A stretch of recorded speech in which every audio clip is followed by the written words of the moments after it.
we live in a man's world where we're supposed to be on all the time.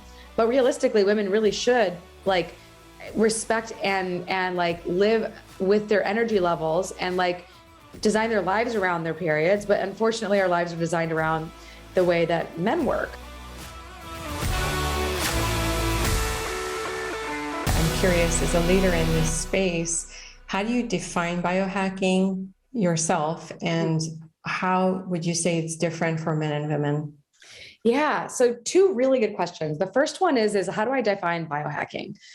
Well, if you go to your doctor today and you ask them for the amount of labs that I recommend a person get, for the vast majority of people just can't get these tests because the system is not designed for biohackers. It's designed as a sickness billing industrial complex. It's for billing and coding disease. It's really designed to fix really sick people and not really pay attention to you unless you're really, truly broken. So biohacking is like really making a statement saying, I don't want to wait till I'm sick to do something about my health. I know that health changes far earlier than disease manifests. So I believe that biohacking is about preventing and predicting disease and using data to drive decisions so that you can have actually measurably better health.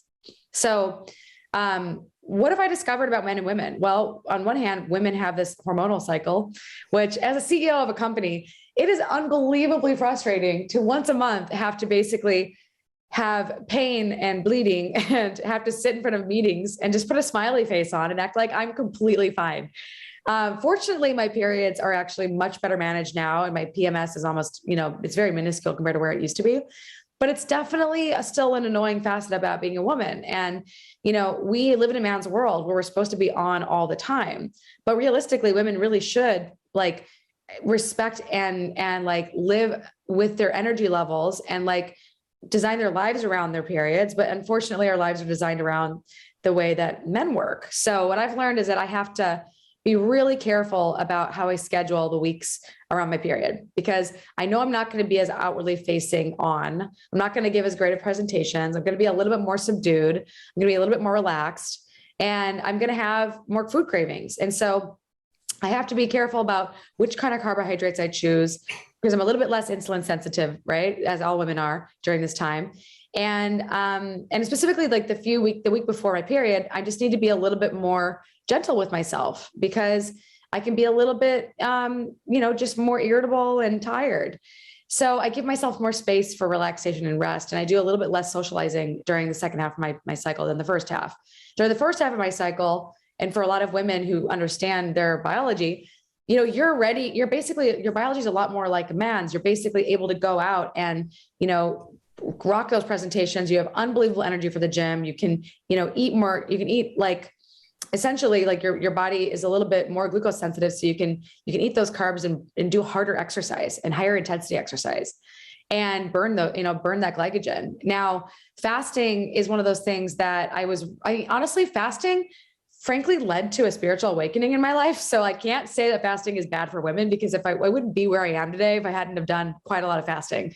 But I do think that too much fasting can certainly disrupt fertility and hormones, on purpose, by the way. Like, it's our biological design to reproduce and to raise children. And so your body would have been trying to basically ensure survival versus reproduction in the event that there was a famine. So if you think about fasting, it makes total sense that your hormones are going to shift.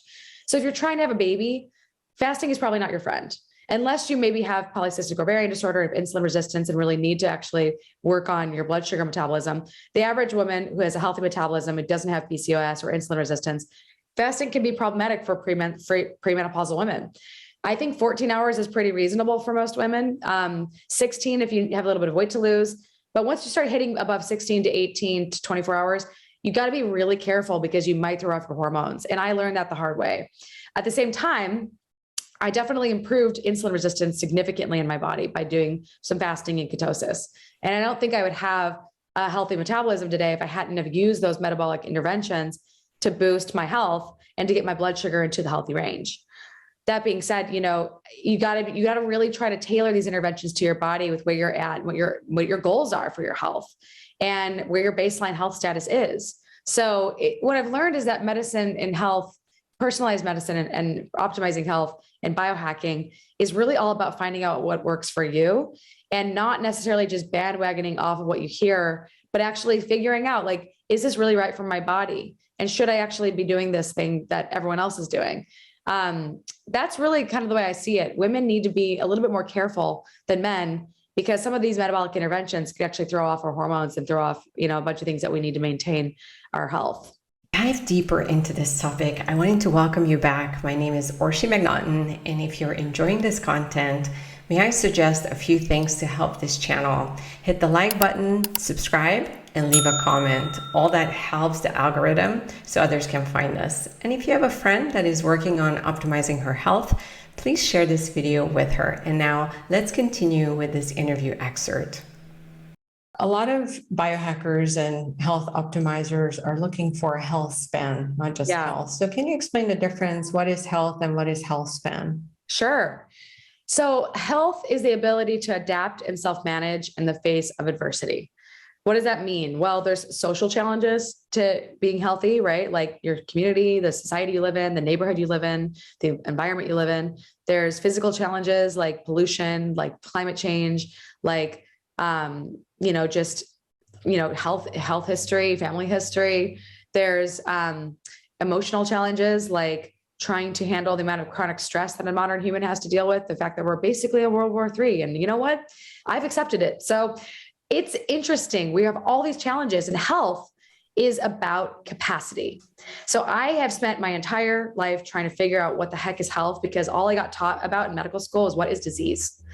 And I felt like disease and health are not the same thing. Health disease is all about how you get sick and what goes wrong in the body and how do you measure that wrongness. Health is about how do you create bioenergetic capacity so that you have enough batteries and capacitance, which is equivalent to capacity, to do work, to have your cells be able to have enough functional organ reserve or functional organ capacity to maintain their function and to maintain the integrity of your structure. So your body is constantly internally trying to figure out, can I do that repair? Do I have enough energy for it? And if it runs out of energy, we end up with problems like disease and pain. Okay. So energy is everything to health. And everyone's been obsessed with the DNA of our body, like DNA and like genetics for so long. I look at DNA as the plans of the body. Yeah. So what if you've got architectural plans? What does the body look like? Do you have energy to build a building? Do you have substrate to build a building? What's that substrate made of? Where do you get your food? What's been grown in? Do you have enough micronutrients and macronutrients to actually build a structure? Like, I have such a different perspective on health now.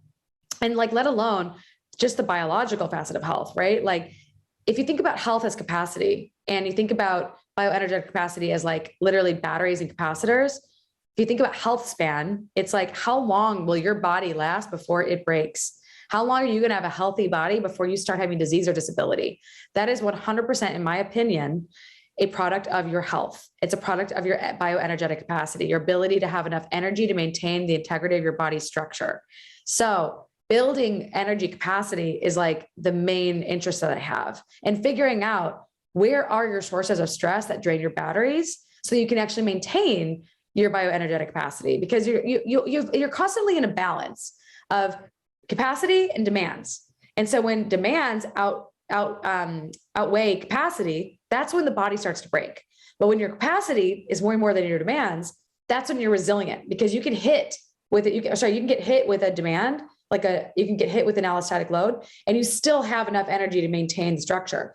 But if you're down here in your capacity and you get hit with a stress, then you're going to lose the ability to maintain that balance.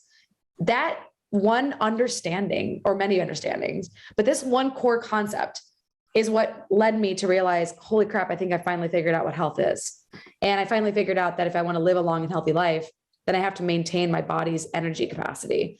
And I have to also design an environment around me to be low stress. So like, I have a high stress life, but like when I lived in San Francisco and I lived in the Mission, I had pollution. I had dangerous people living outside that were, were literally like could attack me. I had noise pollution. I had sometimes smoke. And it was just not a healthy environment. Like living in the heart of the Mission, it was not a healthy environment for me. And what I've learned is that if I can surround myself in healthy, peaceful environments, better air quality, better green space, just feeling like I don't have to worry about what's going on outside, the whole, like, life just gets easier, like life gets a lot simpler. So it's been a really interesting learning experience. And that's a very long answer, by the way. Hey friends, thank you for your interest in biohacking for women. I invite you to join our free virtual event by heading over to womensbiohackingconference.com to grab your free early bird registration gifts and watch similar interviews with 20 other world-leading experts, physicians, nutritionists, and industry pioneers that discuss health optimization topics through the filter of women's health. So, okay, you walk yourself into this, but how do you increase your bioenergetic capacity? How do we optimize that? Sure. So thinking about your energy capacity from like the simplest terms, first and foremost, like you need to optimize your food, right? And if you don't eat a healthy diet, then you're not going to have a healthy gut. And if you don't have a healthy gut, it's like having unhealthy roots. Because if you think about the body, like humans and plants are like inverses of each other, right? So like plants breathe in carbon dioxide, we breathe in oxygen. Plants emit oxygen, we emit carbon dioxide. So we have this symbiotic relationship with plants. Now, the roots of plants are on the outside. The roots of humans are on the inside. So we have soil on the inside. They have soil on the ground. So we are constantly in this interplay with our environment through our food. And we need proper substrate to power the mitochondria. They need to be charged, right? With ATP, that energy. The energy makes ATP. So you eat food and they pull these electrons out of the food and it powers electron transport chain, which makes a hydrogen turbine turn, which creates an electrochemical gradient, which is basically a polarity, a charge polarity between two membranes. That's when you have that electrochemical gradient, you create a battery. But when you move the charge to like just deploy it somewhere in the body, that's an electromagnetic field. And that's a capacitor. So in order to have functioning mitochondria, you have to have a healthy diet. You have to have substrate to go into it. But you also don't want to eat too often because we're not designed to be eating all the time. We're designed to be eating occasionally. And so when you're taxing the engines by eating all day long every day, they're going to wear out faster. They're going to produce more exhaust, oxidative stress. They're going to produce more inflammation, which is heat, right? So if you think about like your gut, if you eat an inflammatory diet, what you're doing is basically eating a diet that causes the immune system to overreact. And that drains energy from your gut. Like that actually takes a lot of energy to react think about your immune system, like your defensive services, right? It takes a lot of energy to send soldiers out to war. And like, that's what's happening if you eat fast food and hyper processed food is you're inflaming your gut and you're going to like waste a bunch of energy with that inflammation. So that's really important, gut health and food. But then also we need enough micronutrients in order to make sure that the metabolism runs properly and the methylation cycles run properly. And so mostly that's like how you get the gears to work, but you need to move your body enough in order to actually send the signal to your body to make more energy. So we actually get more energy from movement and we get less energy from sitting. So like today was one of those days where like I was up late last night with friends and I definitely didn't exercise this morning. It's the first day that I hadn't exercised in a while. And I would 100% feel less energized and less focused on days where I'm not exercising. Exercise is like the non-negotiable way to get better energy, but you have to start with where you're at. So big believer in building a lifestyle that promotes a lack of sedentary behavior, more movement, more fitness through weightlifting and running and HIIT training and cardio and anaerobic training is really important. And flexibility is really key. So I have a whole lecture on posture and flexibility. And I think it's really important to have good alignment for energy flow. And then to ground your feet into the ground as much as you can. If you can go outside and do that consistently and getting exposed to nature, like touching nature is so nourishing. And then on top of that, like very importantly is mastering the stress response. So really identifying where are the biggest sources of stress in your life and how can you mitigate that stress with recovery? So balancing stress and recovery, balancing exercise and recovery, balancing sleep and work, balancing time alone with time with friends, balancing food, feeding and fasting, all of these different ways of toggling these sort of, there's these switches that you can toggle, right? And there's like hyperoxia, hypoxia, like building mitochondrial bioenergetic capacity is all about the toggle switch between phases of function in your body. So feeding and fasting, exercise and recovery, sleep and wake, light and dark, outside and inside, hyperoxia, hypoxia, right? Breath work practices, heat and cold, and all of these switches. Oh, and then spending time with people and being alone. Like these are switches that you can go in and out of. And like they train your metabolism. I mean, I should add in like ketosis and feeding and ketosis. Like feeding and fasting is one thing, but like carb and fat metabolism, switching back between those things. All of these toggle switches I just mentioned are how you build a more basically more bioresilience into the body. So it's actually really not that complicated, but it took me a long time to actually be able to communicate that concept effectively, because it is a little bit confusing when you think about it. It's like, well, so what are these switches and how do you flip them, right? Like the simplest one is this idea of flipping the metabolic switch. And it's like flipping between carb and fat metabolism through feeding and fasting and carbohydrate dominant metabolism and fat dominant metabolism. But that actually helps teach your mitochondria to gear shift. So we've got mastering your metabolism. We've got mastering the stress response. We've got exercise and fitness and maintaining a fit body. But we also have maintaining connection. So connection with who you are, your purpose, connection with you and the environment, the world around you, connection to your loved ones. So love is like so fundamentally important to health that it's so overlooked by many, many, many people. But like we need love to thrive. We need love to survive. Love is a biological imperative. It's a motivational force that drives us towards each other to maintain proximity, to maintain human touch, to maintain human connection, and to ensure that we survive and reproduce. So love to me is not just this thing we sing about, but it's like this vital force that's behind so much of our evolution and growth as a species. So that's why I built a company around it, because I believe if we can understand the neurobiology and the bioscience of love, we can potentially solve all sorts of human problems.